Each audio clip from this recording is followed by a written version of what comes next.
प्रधानमंत्री नरेंद्र मोदी की घोषणा के अनुरूप सोमवार को तीनों कृषि कानून वापस लेने पर संसद की मोहर लग गई। लोकसभा में केवल 5 मिनट के अंदर कृषि कानूनों को समाप्त करने की औपचारिकता भी निभा दी गई। विपक्ष इस मुद्दे के बहाने सरकार को घेरने की मंशा के लिए बहस कराए जाने की गुहार लगाता रह गया, लेकिन उसको मौका नहीं मिला।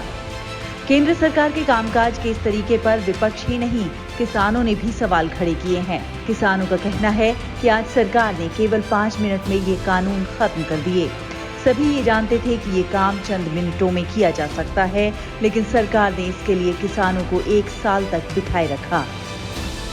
यदि सरकार 1 साल पहले ही ये बात मान लेती तो इस मुद्दे पर इतना बड़ा विवाद खड़ा ना होता।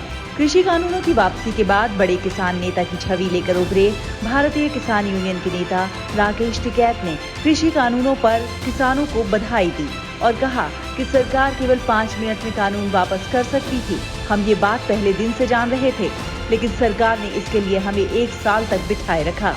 उन्होंने कहा कि यदि सरकार MSP पर हमारी बात नहीं मानती तो आगे भी हम इसी तरह आंदोलन को आगे चलाने के लिए मजबूर होंगे।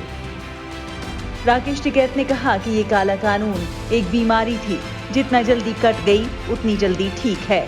अब इस बिल पर राष्ट्रपति की मोहर लग जाएगी तो ये खत्म हो जाएगा। सरकार जहां बुलाएगी हम बात करने जाएंगे। किसान नेता ने कहा कि एक बार टेबल पर बैठने के बाद हम अपनी बातें सामने रखेंगे और सरकार के सामने सभी मुद्दों पर अपनी राय से अवगत कराएंगे।